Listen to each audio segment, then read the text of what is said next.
तुष्टीकरण बनाम संतुष्टीकरण का बजट। इस सरकार का बाजार और महंगाई पर कोई नियंत्रण नहीं रह गया है। चाहे देश में लहसुन 400 रुपए किलो बिक जाए, टमाटर 100 रुपए किलो बिक जाए, प्याज का दाम सुनकर आंखों में आंसू आ जाए। खुद को धार्मिक कहने वाली सरकार भगवान श्री कृष्ण के प्रिय खाद्य पदार्थों दही और मक्खन तक पर जीएसटी लगाती है। जिंदा रहते हुए जनता से हर चीज पर टैक्स वसूलने वाली यह सरकार कम से कम मरने पर तो लोगों को बख्श देती। अलीगढ़ मुस्लिम विश्वविद्यालय का किशनगंज सेंटर बजट के अभाव में दम तोड़ता जा रहा है। अल्पसंख्यक मंत्रालय का बजट काटकर मौलाना आजाद नेशनल फेलोशिप बंद कर देना, प्री मैट्रिक स्कॉलरशिप बंद कर देना, नई मंजिल योजना बंद करना, धरोहर योजना बंद करना। जॉर्डन के किंग अब्दुल्ला को मेहमान बना करके इसी दिल्ली में एक कॉन्फ्रेंस में कहा था कि मैं मुसलमानों के एक हाथ में कंप्यूटर और दूसरे हाथ में कुरान देना चाहता हूं।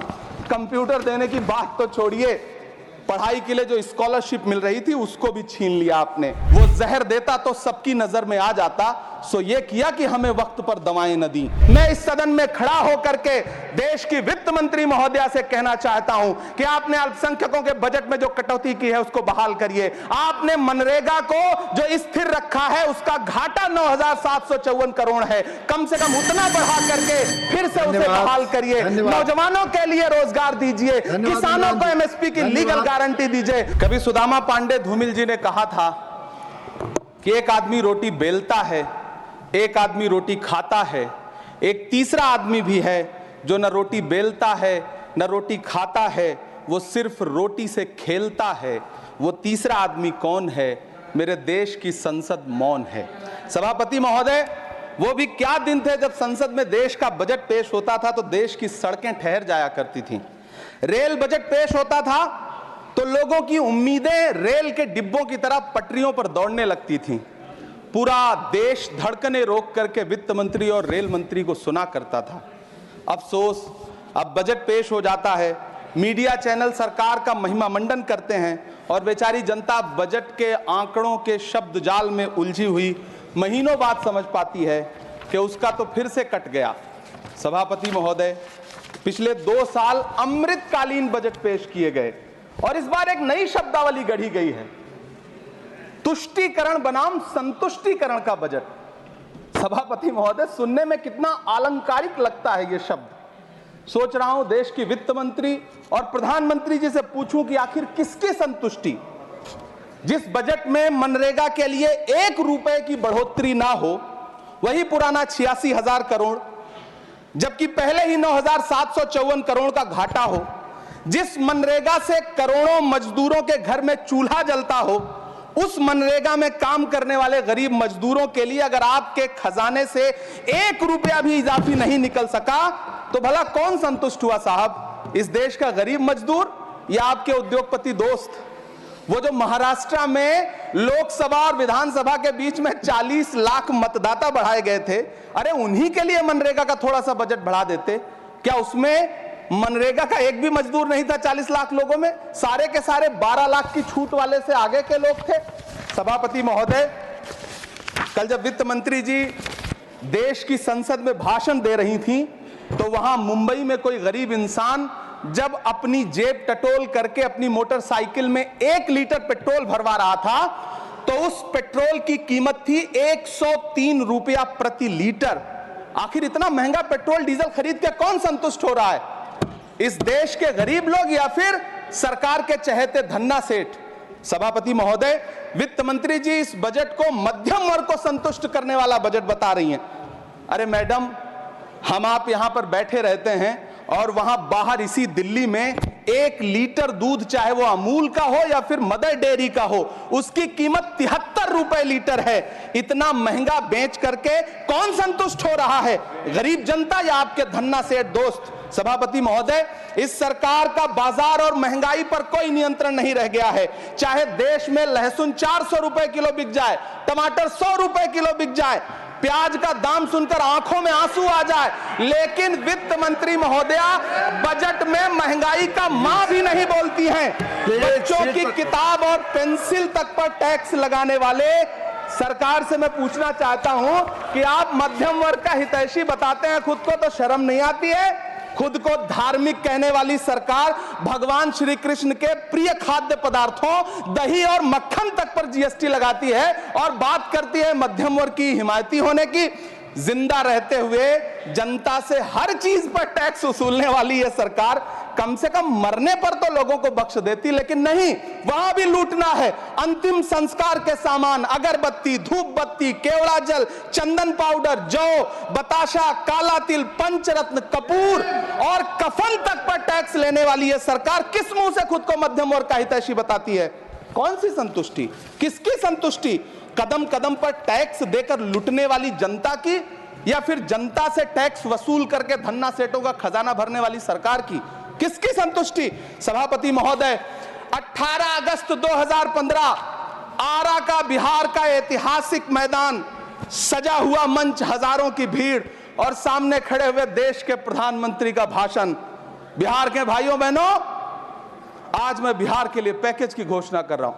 50,000 करोड़ कर दूं कि ज्यादा कर दूं? अखिलेश भाई, 60,000 करोड़ कर दूं कि ज्यादा कर दूं? 70,000 करोड़ कर दूं कि ज्यादा कर दूं? 80,000 करोड़ कर दूं कि ज्यादा कर दूं? चलो, मैं बिहार को 1.25 लाख करोड़ का पैकेज दे रहा हूं। 10 साल हो गए सभापति महोदय, वही ढाक के 3 पात। बिहार आज भी विकास की बाट जोह रहा है। भाषण आज भी प्रधानमंत्री जी के यूट्यूब चैनल पर सुना जा सकता है। जो झूठ बोल के करता है मुतमईन सबको, वो झूठ बोल के खुद मुतमईन नहीं होता। सभापति महोदय, ये तो राहुल जी का असर है। कौन सा शब्द सर, कौन सा शब्द? झूठ। ठीक है सर, मिथ्या बोल करके, जो मिथ्या बोल के करता है मुतमईन सबको, वो मिथ्या बोल के खुद मुतमईन नहीं होता। ये राहुल जी का असर है। जो मखाना बोर्ड की घोषणा हुई, अखिलेश जी आपको याद होगा, भारत जोड़ो न्याय यात्रा में 30 जनवरी 2024 को बिहार के रंगभूमि मैदान में राहुल गांधी जी का पूर्णिया में भाषण था और उसमें मखाना को लेकर उन्होंने आवाज उठाई थी। यह उनका असर है कि आपको मखाना बोर्ड बनाना पड़ा, वरना तो आप मैखाना बोर्ड बनाने वाले लोग हैं। सभापति महोदय, बिहार को झूठे पैकेज और चुनावी दिलासे देना बंद करिए।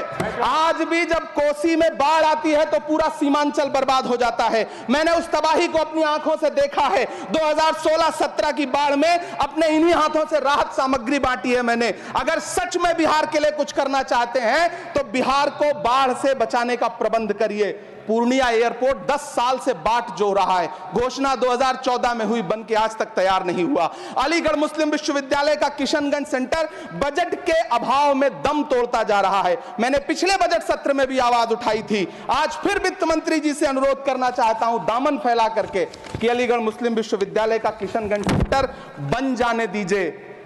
आखिर कौन सी नफरत है? यह मुल्क हमारा भी है, इस मुल्क की मिट्टी में हमारा भी खून पसीना शामिल है। हमसे इतनी भी क्या नफरत? रिश्तों की ये नाजुक डोरें तोड़ी थोड़ी जाती हैं, अपनी आंखें दुखती हो तो फोड़ी थोड़ी जाती हैं।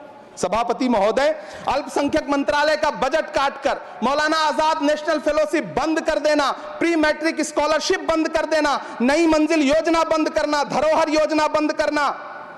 2024-25 के बजट में माइनॉरिटी मिनिस्ट्री के लिए 3,183 करोड़ रुपए की घोषणा हुई, लेकिन देश को हैरत होगी कि बाद में समीक्षा करके लगभग आधा कर दिया गया, 1,868 करोड़ रुपए। मैं तो सरकार से पूछना है कि कौन संतुष्ट हुआ? इस देश का अल्पसंख्यक संतुष्ट हुआ है या आप संतुष्ट हुए? किसका संतुष्टिकरण? सभापति महोदय, मैं प्रधानमंत्री जी से कहना चाहता हूं कि आप ही ने 1 मार्च 2018 को किंग अब्दुल्ला को, जॉर्डन के किंग अब्दुल्ला को मेहमान बना करके इसी दिल्ली में एक कॉन्फ्रेंस में कहा था कि मैं मुसलमानों के एक हाथ में कंप्यूटर और दूसरे हाथ में कुरान देना चाहता हूं। कंप्यूटर देने की बात तो छोड़िए, पढ़ाई के लिए जो स्कॉलरशिप मिल रही थी उसको भी छीन लिया आपने। किसको संतुष्ट करने के लिए? हम समझते हैं इस साजिश को। आप माइनॉरिटी मिनिस्ट्री का बजट काटते काटते एक दिन मिनिस्ट्री को ही बंद कर देना चाहते हैं। वो जहर देता तो सबकी नजर में आ जाता, सो ये किया कि हमें वक्त पर दवाएं न दी। सभापति महोदय, मैं तो वित्त मंत्री जी से पूछना चाहता हूं आपके माध्यम से कि शायद आपको पता ही नहीं है कि गृहस्थी चलाने वाली एक गृहिणी की मुश्किलें क्या क्या होती हैं। आपने कभी सोचा भी नहीं होगा कि जब वो किचन में सब्जी बनाने के लिए कढ़ाई में तेल डालती है तो उसके साथ उसके आंसू भी गिरते फिरते हैं। सभापति महोदय, शायद उन्हें पता भी ना हो कि एक छोटी सी गाड़ी और एक छोटे से फ्लैट का ईएमआई भरने के बाद इस देश का एक गरीब इंसान जब अपने बच्चों की फीस भरने के बारे में सोचता है तो उसे कितनी खुशियों का गला घोंटना पड़ता है। शायद उनको पता भी नहीं है कि फसल बेच करके बिटिया की शादी का सपना सजाने वाला किसान जब अपनी फसल बर्बाद देखता है तो कितनी रातें सो भी नहीं पाता है। सभापति महोदय, शायद वो कभी इस पीड़ा को समझ ही नहीं पाएंगी कि परिवार के किसी एक सदस्य को कैंसर जैसी बीमारी हो जाए तो घर और जमीनें गिरवी रख उठती हैं लेकिन इलाज नहीं हो पाता। सभापति महोदय, इसी देश की संसद में कभी स्वर्गीय सुषमा स्वराज जी ने कहा था कि जब देश की करेंसी गिरती है तब देश की प्रतिष्ठा गिरती है। एक तरफ कोलंबिया जैसा छोटा सा देश और उसके प्रधानमंत्री गुस्तावो पेत्रो खड़े हैं जो कोलंबिया के नागरिकों को हथकड़ी लगाकर लाने वाले जहाज को अमेरिका बैरंग वापस लौटा दे रहे हैं, और दूसरी तरफ हमारे प्रधानमंत्री जी खड़े हैं जो बेड़ी और हथकड़ी लगा करके लाए गए बेटों के अपमान पर एक शब्द नहीं बोल रहे हैं। सभापति महोदय, मैं इतिहास के पन्ने पलट रहा हूं, मुझे दो किरदार याद आ रहे हैं। एक तरफ निक्सन के 7वें बेड़े की धमकियों के सामने लोहे की तरह अडिग इंदिरा गांधी खड़ी हैं, तो दूसरी तरफ खुद ही नमस्ते ट्रंप का नारा लगाते हुए प्रधानमंत्री जी खड़े हैं। मेरे कानों में सुषमा स्वराज जी की आवाज गूंज रही है। बहुत कम बोलने वाले डॉक्टर मनमोहन सिंह ने बहुत ज्यादा बोलने वाले प्रधानमंत्री जी को जब देश की बागडोर सौंपी थी तो $1.58 का था, आज 85 से 87 के बीच में झूल रहा है। इन दिनों रुपए की अहमियत गिरती है तो न तो देश की प्रतिष्ठा गिरती है, ना प्रधानमंत्री की गरिमा। जिस देश में 80 करोड़ लोगों को 5 किलो राशन के लिए कतारों में लगना पड़ता हो, उस देश में यह सरकार 12 लाख तक के टैक्स न लेने के लिए अपनी पीठ थपथपा रही है। हुकूमत इस कदर आवाम पर एहसान करती है, ये आंखें छीनती है और चश्मे दान करती है। सभापति महोदय, महाराष्ट्र का भिवंडी हो, मालेगांव हो, इचल करंजी हो, यूपी का बनारस हो, मुआयमा हो, मुबारकपुर हो, रांची का छोटा नागपुर हो, बिहार का भागलपुर हो, हर जगह बुनकरों की उम्मीदें तोड़ रही हैं, लेकिन इस सरकार के पास उनके लिए कुछ भी नहीं है। मुरादाबाद का पीतल उद्योग, कानपुर का चमड़ा उद्योग, सहारनपुर का लकड़ी उद्योग, फिरोजाबाद का चूड़ी उद्योग, अलीगढ़ का ताला उद्योग, सब सरकारी प्लानिंग से तबाह हो रहे हैं। इन तमाम के बीच सरकारी सपोर्ट से बस एक उद्योग फल फूल रहा है, नोएडा का नफरत उद्योग। सभापति महोदय, जिस देश में 40 से 45% मेडिकल फैकल्टी की सीट खाली हो, वहां बजट में 75,000 नए मेडिकल सीट्स का ऐलान हो रहा है। सरकार बहादुर, कम से कम इस देश के पढ़े लिखे युवाओं को तो मूर्ख समझना बंद करिए। वो अब तिजारती पहलू निकाल लेता है। पहले 7500 मेडिकल सीट्स बाद में बनाइएगा, पहले जो एम्स में 2161 पद खाली पड़े हैं उनको तो भर दीजिए। वो अब तिजारती पहलू निकाल लेता है। मैं कुछ कहूं तो तराजू निकाल लेता है। मैं इसलिए भी तेरे फन की कद्र करता हूं तो झूठ बोल के आंसू निकाल लेता है। सभापति महोदय, फिर झूठ आया है, मैं उसे मिथ्या कर दे रहा हूं। शायरी में बार बार आ जाता है, क्या करूं महोदय। काश ये बजट, सभापति महोदय, वो एक शब्द मैं मिथ्या कर दे रहा हूं सर, वो एक शब्द को हटा दीजिए। ध्यान रखें, ऐसे जो भी शब्द होंगे आपके वहां। सभापति महोदय, काश ये बजट बीपीएससी के पेपर लीक की शिकायत करने वाले नौजवानों पर बरसती हुई पुलिस के लाठियों पे, जख्मों पर मरहम लगा पाता। सभापति महोदय, पिछले 80 दिन से 70 साल का एक बुजुर्ग एमएसपी की लीगल गारंटी मांगता हुआ आमरण अनशन पे बैठा हुआ है। काश ये बजट किसान नेता जगजीत डल्लेवाल की टूटती हुई सांसों की पीड़ा सुन पाता। काश ये बजट प्रतियोगी परीक्षाओं की तैयारी के लिए दिल्ली, कोटा, पटना, अहमदाबाद जैसे शहरों में, इलाहाबाद जैसे शहरों में किताबों के साथ गल रहे युवाओं के सपनों को जिंदगी दे पाता। काश ये बजट वंदे भारत के सुनहरे विजुअल के बजाय देश की गरीब जनता को कुछ और पैसेंजर ट्रेनें दे पाता। काश ये बजट सीनियर सिटीजन को ट्रेन टिकटों में मिलने वाली रियायतें वापस लौटा पाता जिनको सरकार ने कोविड के नाम पे छीन लिया था। काश ये बजट किसानों की राह में कीले नहीं बल्कि कालीन बिछाने वाला बन पाता। काश ये बजट सरकारी मालिकों को यह समझा पाता कि नेहरू को कोसने से अर्थव्यवस्था नहीं सुधरेगी, उसके लिए डॉक्टर मनमोहन सिंह साहब की अर्थ नीति अपनानी पड़ेगी। पिछले 11 साल से नेहरू जी को कोस रहे हैं। आखिर कब तक कोसिएगा?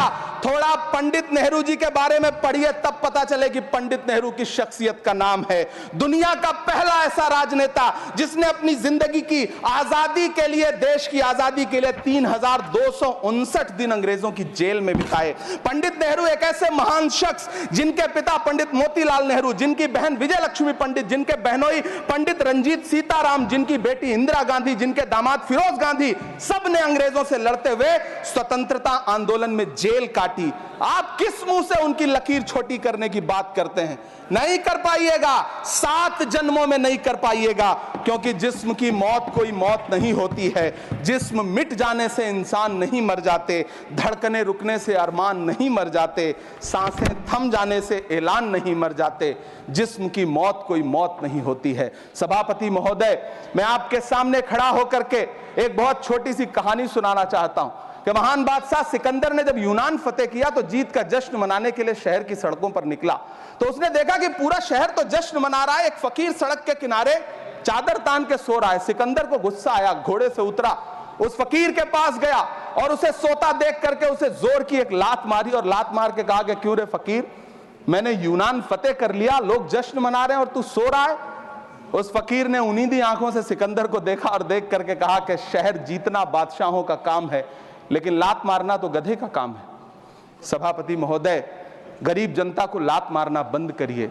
यह अमीरों के लिए बनाया गया बजट है, यह निराशाजनक बजट है। हम अमृतकाल सुनते आ रहे थे, यह अमृतकाल इतनी जल्दी समाप्त हो गया कि अब अमृतकाल का कोई नाम तक नहीं लेना चाहता है। इसलिए मैं इस सदन में खड़ा होकर के देश की वित्त मंत्री महोदया से कहना चाहता हूं कि आपने अल्पसंख्यकों के बजट में जो कटौती की है उसको बहाल करिए। आपने मनरेगा को जो स्थिर रखा है उसका घाटा 9,754 करोड़ है, कम से कम उतना बढ़ा करके फिर से उसे बहाल करिए। नौजवानों के लिए रोजगार दीजिए, किसानों को एमएसपी की लीगल गारंटी दीजिए। यही मैं आपसे अपील कर रहा हूं। धन्यवाद सर, आपने इतना जो समय दिया उसके लिए।